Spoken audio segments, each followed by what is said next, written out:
आनुवंशिकता गुण विकास का अनन्य कारण नहीं है। निरीक्षण करें तो पहली बात तो जो हमें सीखनी होगी वह यह है कि गुण विकास का एकमात्र कारण या आधार अनुवंश ही नहीं होता। सृष्टि की या समाज की रचना और प्रगति भी अनुवंश के एक ही धागे से बुनी हुई नहीं है। आनुवंशिक गुण विकास के प्राकृतिक नियमों के साथ भी अन्य अनेक नियमों के ताने बाने इस रचना के निर्माण में सहयोगी रहे हैं। अनुवंश से गुण विकास होता है, परंतु अन्य सब घटक समान हो तो। इसलिए हमने ऊपर अनुवंश का सिद्धांत विवेचित करते हुए हर स्थान पर अन्य सारे घटकों के समान होने पर लिखा। पितरों के गुण संतान में यथावत उतरने के लिए अनुवंश पर केवल पितरों के बीच के अंतर्निहित गुणों पर ही अवलंबित नहीं रहा जा सकता। इसलिए एक ही माँ बाप की संतानें, जुड़वा संतानें भी सर्वदा और बिल्कुल एक सी नहीं होती। बीज वही होते हुए भी गर्भ धारण का समय, मनस्थिति, शरीर स्थिति, गर्भ विकास की अवधि, अन्न, प्रदेश का वायुमान, प्रकाश आदि अनेक घटकों पर संतान की मानसिक और शारीरिक बनावट अवलंबित रहती है। एक ही पुरुष का बीज, एक ही स्त्री का उदर, पर पहले गर्भ के समय से दूसरे गर्भ के समय केवल मनस्थिति ही बदल गई, तो दूसरे गर्भ की मनस्थिति ही नहीं अपितु शरीर रचना भी बदल जाती है। सूक्ष्म अंतर दिखाते रहने की अपेक्षा एक दुर्घटना प्रसूत घटना का ही उल्लेख करना अच्छा है। किसी एक शास्त्रीय संशोधन प्रतिवेदन में इस उदाहरण का उल्लेख है। एक महिला की संतान के गाल पर पांचों उंगलियों के बड़े स्पष्ट निशान थे। उसकी अन्य किसी संतान के गालों पर ऐसे कोई चिन्ह नहीं थे। शोध करने पर यह ज्ञात हुआ कि गर्भावस्था में किसी ने उसे चांटा मारा था, जिससे उसके गाल पर उसके चिन्ह आ गए थे। इस हादसे से उसका मन कितने ही दिनों तक बेचैन बना रहा था। महिला की मनस्थिति का प्रभाव उस गर्भ पर इतना गंभीर हुआ कि महिला के गाल पर पड़े चांटे का प्रतिबिंब दर्पण की तरह स्पष्ट उसके बालक के गाल पर आ गया। बीज एक घटक है। अन्न, प्रकाश, परिस्थिति, मनस्थिति, शरीर स्थिति, ये सारे घटक समान रहे और बालक का प्रसव होने तक बीज की मूल बुद्धि आदि प्रधान गुण भी जैसे के तैसे लेकर बालक का जन्म हुआ, तो भी क्या, उसके प्राकृतिक गुणों का विकास केवल जन्म मात्र से नहीं होता। उसका जीवन केवल जन्म लेने मात्र से पूर्ण नहीं होता। उसके बीजानुगत गुणों का विकास या संकोच केवल बीज पर अवलंबित नहीं होता। जन्म के बाद की बाह्य स्थिति परिस्थिति पर भी वह अवलंबित होता है। किसी वेद पाठी की कोई संतान जन्मते ही हरि ओम कहकर वेद पठन शुरू नहीं करती। यदि उसे कोई शिक्षा दी ही नहीं गई या अकबर द्वारा कुछ अभागे लड़कों पर किए गए प्रयोग में फंसकर पूरे जन्म मनुष्य प्राणी की ध्वनि ही जिसके कान में नहीं पड़ी, तो वह लड़का पूर्ण निरक्षर भट्टाचार्य ही रह जाएगा। जन्म भर गूंगा का गूंगा। इसके विपरीत किसी अक्षर शत्रु का लड़का जो जन्मतः शंख हो पर उसे कुछ न कुछ शिक्षा मिलती रही, तो वह वेदपाठी ब्राह्मण के लड़के की तुलना में अधिक वाचाल तो हो ही जाएगा। वैसे ही जैसे शिवाजी का पुत्र असल क्षत्रिय, पर जन्म से उसे खाने पीने को केवल अहिंसावाद की सूखी घास ही मिली और शस्त्र को किसी शाप की तरह उसे जन्म भर स्पर्श ही नहीं करने दिया गया और भुखमरी की सात्विक खुराक के सिवाय उसे दूसरी खुराक ही नहीं मिली, तो क्या वह रण बांकुरा क्षत्रिय बन सकेगा? कभी नहीं। गुण विकास के कार्य में बीज एक घटक है, अनन्य घटक नहीं। आनुवंश शास्त्र का साक्ष्य।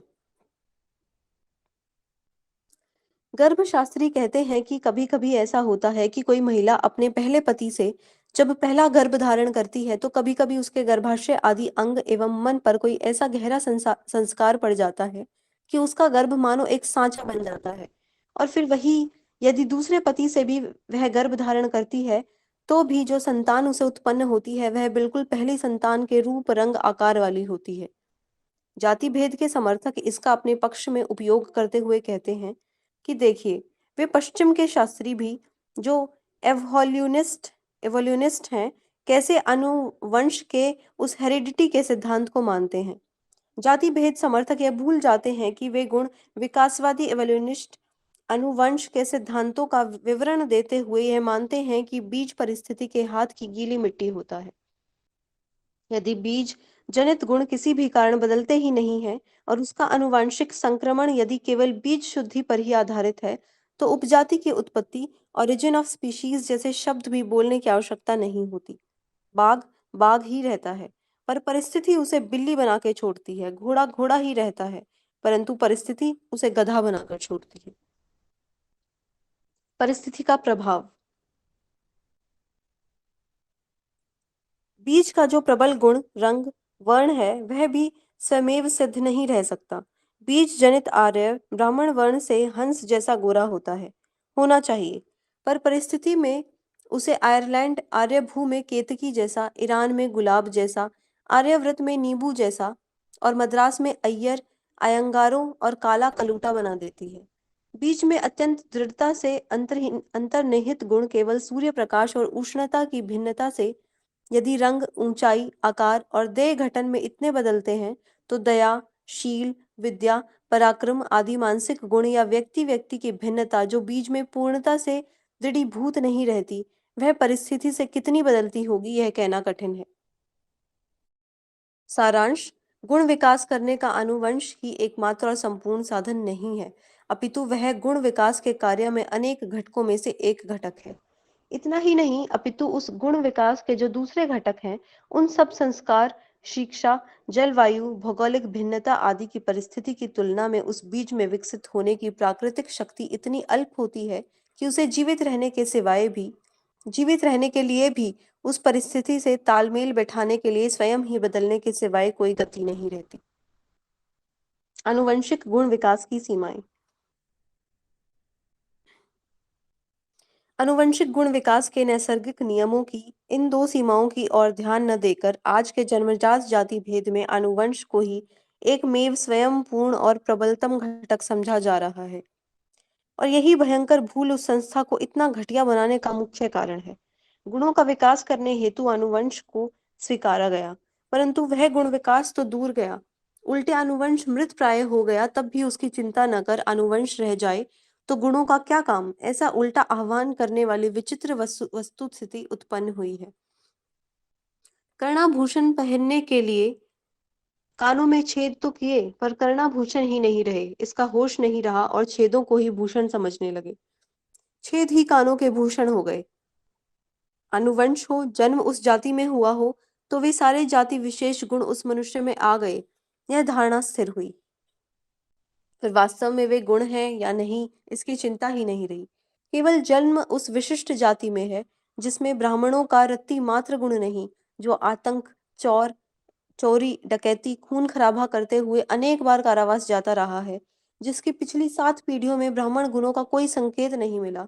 उसकी किसी अज्ञात पीढ़ी में भी कोई ब्राह्मण था, इसलिए वह ब्राह्मण, इसलिए उसे ब्राह्मण का अधिकार, मूर्ति स्पर्श का उसे अधिकार, वेद पठन का उसे अधिकार, दक्षिणा उसे, और जिसमें ब्राह्मणों के गुण प्रत्यक्ष दिख रहे हैं, उसका कोई पिछला पूर्वज परिचर्यात्मक कर्म करता रहा, इसलिए वह शूद्र, और उस कुल में जन्म लेने वाला हर कोई शूद्रहीन, अस्पृश्य। फिर वह अरविंद घोष भी हो तो भी हम उसे वेद घोष नहीं करने देंगे। महात्मा गांधी हो तो भी टीका लगाने का अग्राधिकार उसे नहीं। विवेकानंद हो तो भी वह संन्यास नहीं ले सकता। तुकाराम हो तो भी वह उज्जैन के महाकाल को स्पर्श नहीं कर सकता। जिस नंद के साम्राज्य की छाती पर नाचते हुए मल्लेच्छ ग्रीकों ने पूरा आर्यावर्त घोड़े की टोपों से पादाक्रांत किया, वह नंद भी क्षत्रिय। परंतु उस वादग्रस्त सूर्य चंद्र वंशीय क्षत्रियों की पूर्व 7 पीढ़ी में भी चंद्रगुप्त जितना बलवान साम्राज्य किसी ने स्थापित नहीं किया, फिर भी वह चंद्रगुप्त क्षत्रिय नहीं। विश्व विजेता का गर्व हरण जिसने किया, वह क्षत्रिय नहीं। नंदात्म क्षत्रकुल कहकर क्षत्रिय वंश ही समाप्त घोषित कर दिया। उसका वेदोक्त राज्याभिषेक नहीं होगा। उसके महापराक्रम की बात गौण, उसके बाबा पड़बाबा की जाति कौन सी थी, यह बात प्रमुख, और ऐसा बखेड़ा केवल ब्राह्मण ही फैलाते थे। ऐसा नहीं, हिंदू मूर्तियों का को औंधा कर जिन्होंने मस्जिदों की सीढ़ियां बनाई, उस मुसलमान बादशाह के पैर चाटने में जिन्होंने अपने को धन्य माना, उस क्षत्रिय जाति के लोग भी, उस बादशाही को गिरफ्तार अपने सिंहासन की जिसने सीढ़ियां बनाई, और हिंदू पद पातशाही का राजमुकुट हिंदू जाति के मूर्धाभिषिक्त मस्तक पर शोभित किया, वह छत्रपति भी जाति का क्षत्रिय नहीं। यह बात अंत तक उसे चुभोई जाती रही। शिवाजी के सामने इन क्षत्रियों का सिर ऊंचा। तू क्षत्रिय नहीं, अपनी विजयावली का बखान न कर, अपनी वंशावली निकाल, ऐसी मांग वे करते रहे। दिल्लीश्वर के चरणों पर अपनी बेटी अर्पित करने वाले असल क्षत्रियों की जाति नहीं मानी नहीं गई, मानो वे मलेच्छ दिल्लीश्वर कौशल्या के पेट से प्रभु रामचंद्र के साथ ही जन्मे हों।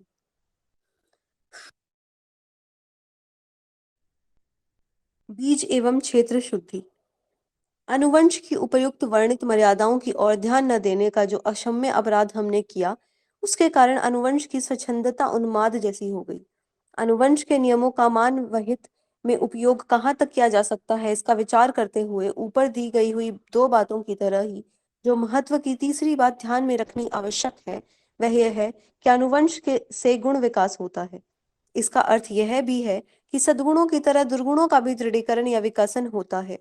मनुष्य के लिए हितकर उतने ही गुण दृढ़ या वृद्धि करने का कार्य अनुवंश के नियम नहीं करता। प्रकृति के अधिकतर नियमों की तरह मनुष्यों को भोलेपन से ऐसा लगता है कि ये सारे नियम मेरे ही भले के लिए ईश्वर ने बनाए हैं, पर अनुवंश के नियमों को वैसा नहीं लगता। जो नियम मनुष्य के लिए उपयोगी हैं, जैसे सांप को मारने वाला हाथ जन्मजात मिलते हैं, वैसे ही मनुष्य के प्राण हरण करने में समर्थ विषैले दांत सर्प को भी जन्मजात होते हैं। स्वास्थ्य की तरह माँ बाप से संतान को महारोग भी मिलते हैं। इन बातों की ओर ध्यान न देने से मनुष्य को कभी कभी बड़ी दुर्घटनाओं का सामना करना पड़ा है। अनुवंश से सद्गुणों की ही बढ़ोतरी होती है, ऐसा मान लेने से मनुष्य ने कभी कभी आनुवांशिकता पर अपनी निष्ठा का इतना भयंकर अतिरेक किया कि बीज शुद्धि और क्षेत्र शुद्धि पूरे 100% संभाले रखने के लिए बहन भाइयों के विवाहों को अति श्रेष्ठ विवाह मान इसी श्रेष्ठ कुलाचार का पालन वह करता रहा।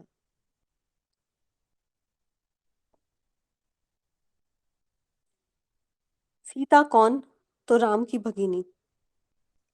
क्षत्रियों में छात्र तेज उत्कट बना रहे, इसलिए क्षत्रिय क्षत्रिय जाति में ही विवाह करे ताकि अनुवंश से वह तेज अधिक वृद्धिगत हो। इसी विचार पद्धति को एक कदम आगे बढ़ाने पर यह भी मानना पड़ेगा कि उन क्षत्रियों में भी कुछ कुल जो अधिक शूर रहते हैं, विशेषतः किसी राजकुल के, तो वह राजतेज देवी है। अतः उसका यदि उस कुल में विवाह संबंध होता रहा तो अन्य हीन क्षत्रियों की अपेक्षा वह कुल दैविक संपत्ति में राजगुणों से जन्मतः ही संपन्न बना रहेगा।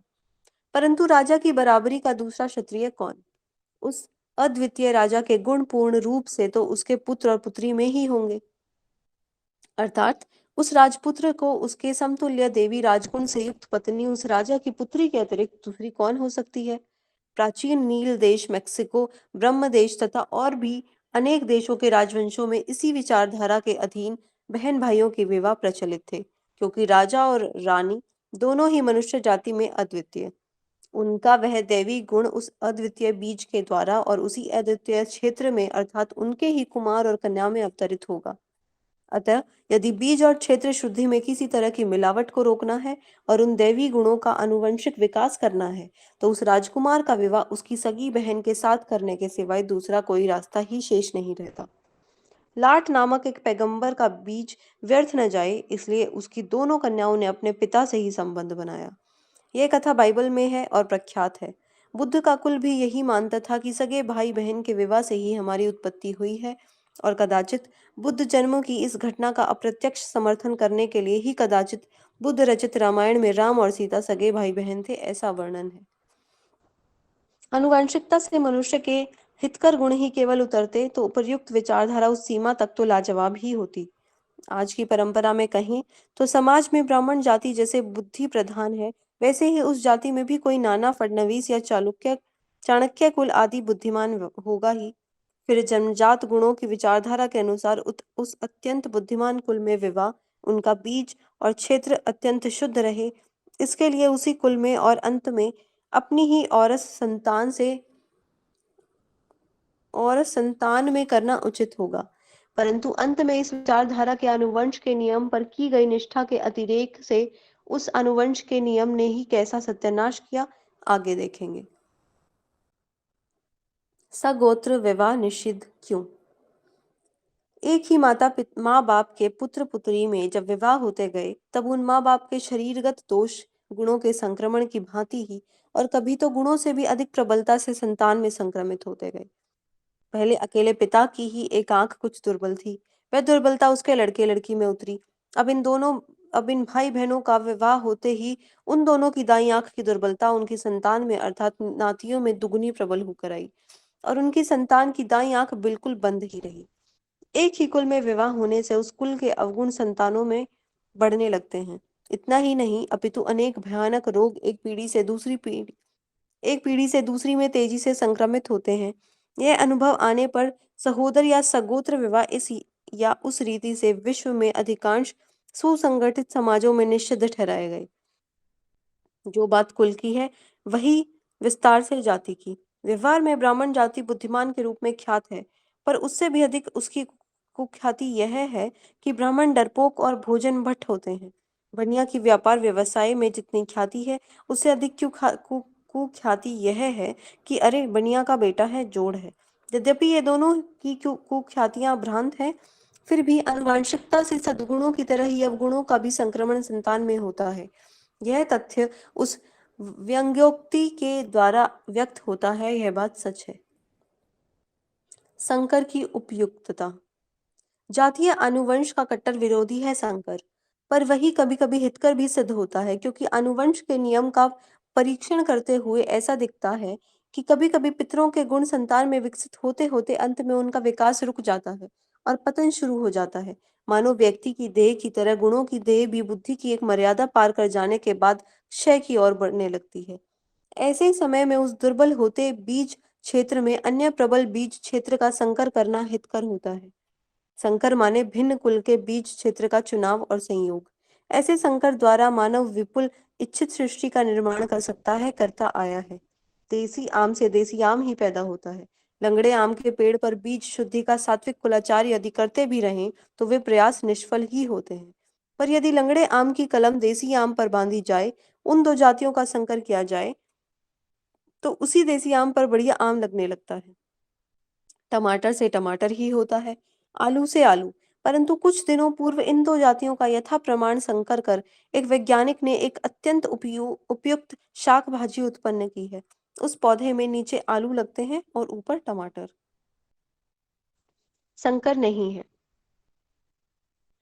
जिस जाति भेद के संबंध में हम यहाँ विचार कर रहे हैं, उसमें हमारी हिंदू जाति के संबंध में तो बोलने की आवश्यकता ही नहीं है, क्योंकि अपने हिंदू समाज के व्यक्ति व्यक्ति में आलू और टमाटर की तरह या हाथी और गाय की तरह या जापानी और नीग्रो की तरह का प्राकृतिक जाति भेद शेष नहीं रहा है। ब्राह्मण, वैश्य, शूद्र, बंगाली, पंजाबी, दर्जी, सुनार ये जातियां जन्मजात हैं, यह केवल माना जाता है। उनमें जन्मजात स्वतंत्र या प्राकृतिक जातीय भिन्नता रत्ती भर भी नहीं है, क्योंकि वे जन्मजात जातियां थी ही नहीं। वे केवल व्यवहार जाति, पोथी जाति, संकेत जाति हैं, और इसलिए प्राकृतिक अर्थ में जो जाति एक ही है उसमें संकर होगा, ऐसा कहना वद्यो वदतो व्याघात होगा, माने कही बात काटना होगा। संकर के कुछ उदाहरण। परंतु उसी भ्रांत भाषा में बोलने से वह भ्रांति दूर करना अधिक अधिक सरल है।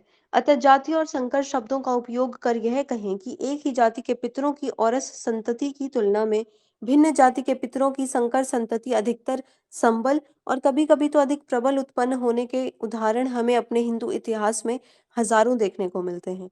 विदुर दासीपुत्र संकर जात प्रजा थी, परंतु औरस समझे गए धृतराष्ट्र या पांडु, इन दोनों ही क्षत्रिय बंधुओं की तुलना में वह कितना ज्ञानी, कितना सात्विक निकला। उसके शूद्र माता की शूद्र गोद उसके समकालीन ब्राह्मणी की या छत्राणी की गोद से किसी प्रकार कम सात्विक या कम शुद्ध या कम सद्गुण संपन्न नहीं थी। उल्टे कुरु राजवंशीय राजाओं से वह देवी संपत्ति में अधिक संपन्न निकली। चंद्रगुप्त दासी पुत्र असर बीज में क्षत्रिय नंद से वह संकर पुत्र छात्र गुणों में हजारों गुना श्रेष्ठ साबित हुआ। भविष्य पुराण में वर्णित एक कथा है जिसमें व्याध के वीर्य से एक ब्राह्मण स्त्री के गर्भ में से जन्मा एक बालक विक्रमादित्य का मुख्य यज्ञाचार्य बना, ऐसा वर्णन है।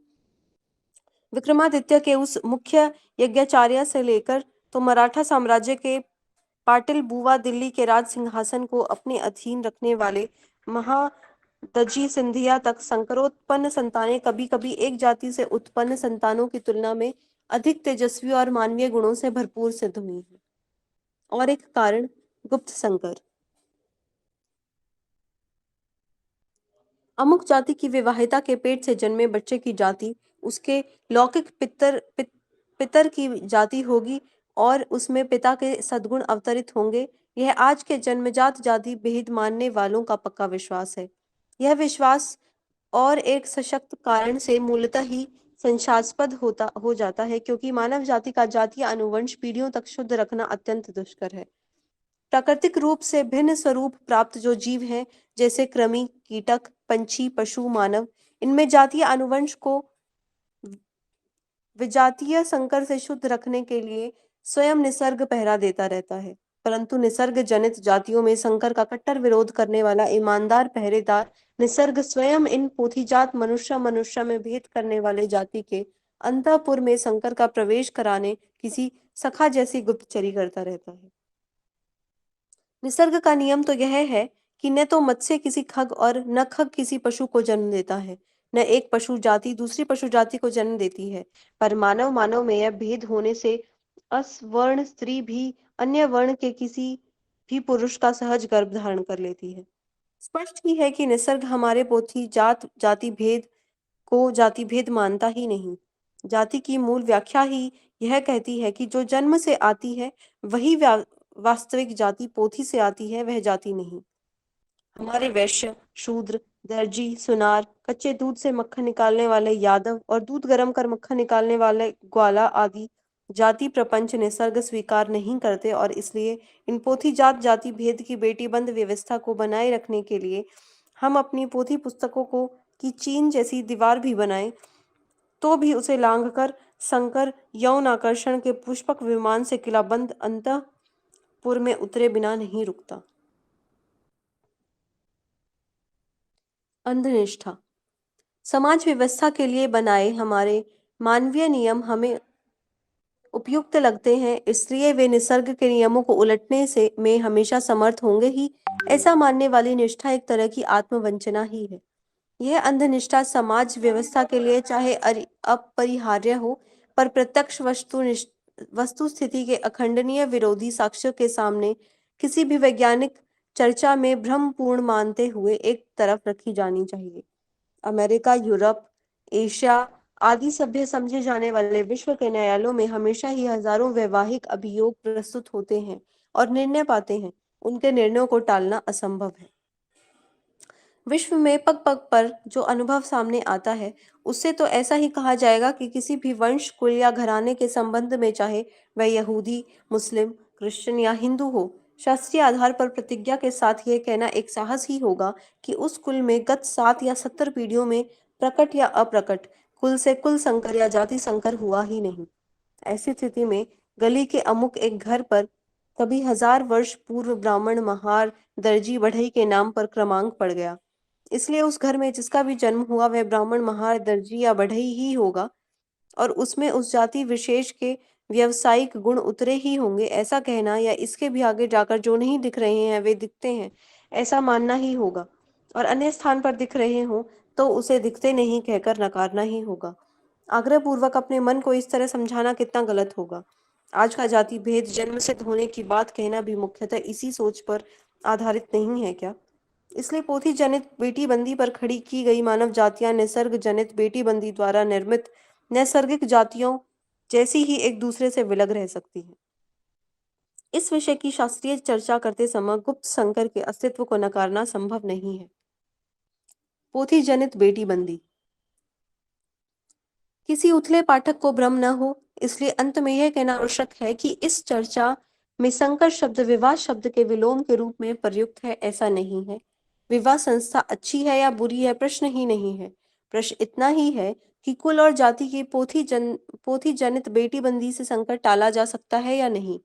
वैवाहिक दाम्पत्य के व्रत भंग से उत्पन्न संकर संकर है ही, परंतु विवाह का व्रत अति अभंगता से पालन करते हुए भी वधू वर की जातियां मूलतः भिन्न होने के आधार पर हुआ। विवाह भी जाति भेद की परिभाषा में संकर ही होगा, और वह जाति संकर भी आज की जन्म जनित जाति शुद्धता को बिगाड़ेगा ही। इसी तरह किसी सिद्धांत प्रिय और तार्किक वाचक की गलत धारणा न हो, इसलिए यह भी कहना इष्ट है कि यहाँ प्रयुक्त नैसर्गिक शब्द भी मनुष्यकृत शब्द के विलोम के रूप में मर्यादित अर्थ में ही उपयोग में लिया है। अन्यथा निसर्ग के सैद्धांतिक और व्यापक अर्थ में यह कृत्रिम और स्वाभाविक है, ऐसा कोई भेद हो नहीं सकता।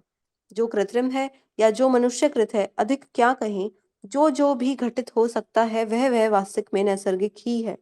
इस तरह अनैसर्गिक कुछ होता ही नहीं।